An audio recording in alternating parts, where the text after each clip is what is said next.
भगवान श्री कृष्ण के दो परम मित्र थे। एक सुदामा जी। सुदामा जी एक गरीब ब्राह्मण थे और ब्रह्म ज्ञानी भी थे। भगवान श्री कृष्ण के भक्त भी थे और मित्र भी थे।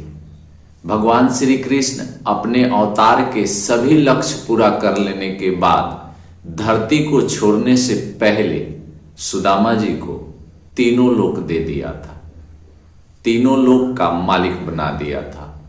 और इसका परिणाम यह हुआ कि सुदामा जी मृत्यु के पश्चात असुर बन गए।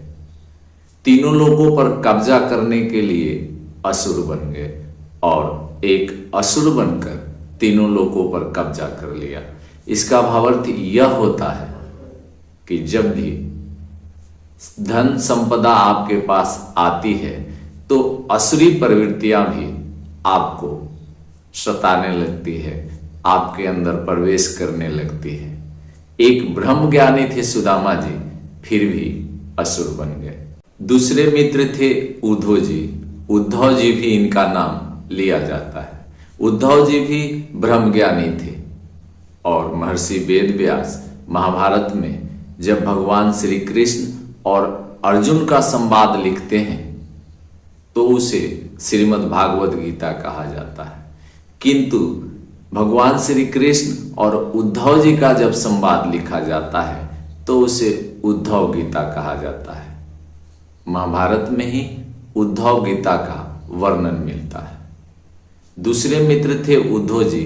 वह भी ब्रह्म ज्ञानी थे और भगवान श्री कृष्ण ने अपने सभी लक्ष्य पूरा कर लेने के बाद धरती को छोड़ने से पहले उद्धव जी को अपना सभी ज्ञान दे दिया था। परिणाम यह हुआ कि उद्धव जी भगवान श्री कृष्ण के लोक को चले गए, अर्थात उनका पुनर्जन्म नहीं हुआ, मुक्ति पाली। ज्ञान का जो भंडार मिला उन्हें, उससे वह मुक्ति पालिए। और सुदामा जी जिन्हें धन संपदा का भंडार मिला, असुर बन गए। कहने का मतलब है कि धन संपदा और ज्ञान में काफी अंतर होता है। आज के इस वीडियो में मैं उद्धव जी की बात करूंगा। अगर आपको यह वीडियो अच्छा लगे तो लाइक जरूर करें, कमेंट करें और चैनल को सब्सक्राइब करें। ज्ञान, भक्ति और प्रेम की कथा उस महापुरुष की जिसका हृदय तो ज्ञान के हिमालय जैसा शांत था, पर जिसे ब्रज की गोपियों के प्रेम ने पहली बार भक्ति की अग्नि में तपा दिया। कथा है उद्धव जी की। वृष्णि वंश में जब जब महापुरुष जन्म लेते थे तब कृष्ण के आसपास भी ऐसे ही अद्भुत आत्माएं जन्म लेती थी। उन्हीं में एक थे उद्धव जी, जिन्हें उद्धव नाम से भी याद किया जाता है। वे देवर्षि अत्रि की बुद्धि, बृहस्पति की शांति और नारद की सुक्षमता लिए हुए संसार में अवतरित हुए थे। भागवत महापुराण के अनुसार उद्धव वृष्णि वंश के प्रमुख योद्धा और ज्ञानी नेता वसुदेव जी के संबंधी थे। कुछ ग्रंथों में उन्हें श्री कृष्ण का चचेरा भाई बताया गया है। बचपन से ही उनका स्वभाव अलौकिक था। वे एकाग्रचित्त, ध्यानपूर्ण और ब्रह्म ज्ञान के जिज्ञासु थे। गुरुगृह में उन्होंने बृहस्पति से शिक्षा पाई। इसी कारण उन्हें बृहस्पति का प्रिय शिष्य कहा जाता है। वे व्यवहारिक, राजनीति, सामान्य धर्म और उच्चतम योग तीनों में प्रांगत थे। कथा कहती है कि जब श्री कृष्ण ने मथुरा में कदम रखा तब उनके साथ जो तीन व्यक्तित्व सदैव विद्यमान रहते थे, उनमें पहला थे बलराम जी, दूसरा आकृति और युद्ध धर्म के योद्धा और तीसरा ज्ञान की मूर्ति उद्धव जी। उद्धव न केवल कृष्ण के मंत्री थे बल्कि उनके अत्यंत निजी मित्र। कृष्ण उन्हें अपना मन कहते थे, जबकि सुदामा को हृदय। कृष्ण अक्सर कहते, उद्धव तुम वह समझते हो जो शब्दों से नहीं कहा जाता। तुम मेरे मन को भी सुन लेते हो। द्वारका के महल में जब जब राज्य कार्यों की उलझने बढ़ती, कृष्ण रात में उद्धव को बुलाकर कहते, चलो आज सब छोड़कर सत्य पर चर्चा करें। और दोनों घंटों ब्रह्मविद्या का मंथन करते थे। समय बीतता गया, मथुरा का संघर्ष समाप्त हुआ, लेकिन कृष्ण ब्रज की गोपियों और नंद यशोदा के प्रेम से दूर थे। गोपियों का एक ही प्रश्न था, कान्हा कब वापस आएंगे। कृष्ण ने जब देखा कि ब्रज में उनका स्मरण अत्यधिक व्याकुलता और विरह बन चुका है, तब उन्होंने अपने सर्वाधिक विश्वसनीय मित्र उद्धव को बुलाया।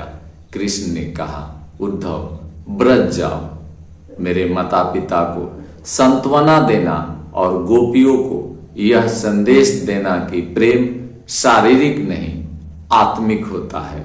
उनसे कहना कि मैं उन्हें कभी नहीं भूल सकता। उद्धव आश्चर्यचकित थे। मैं क्या गोपियों के प्रेम को समझा पाऊंगा? कृष्ण मुस्कुराए, उद्धव तुम ज्ञान जानते हो, अब प्रेम को जानो। उद्धव रथ पर बैठकर ब्रज पहुंचे। वह मार्ग जो कभी कृष्ण की बाल लीलाओं से धूल धूसरित रहता था, आज भी वही सुगंध लिए हुए था।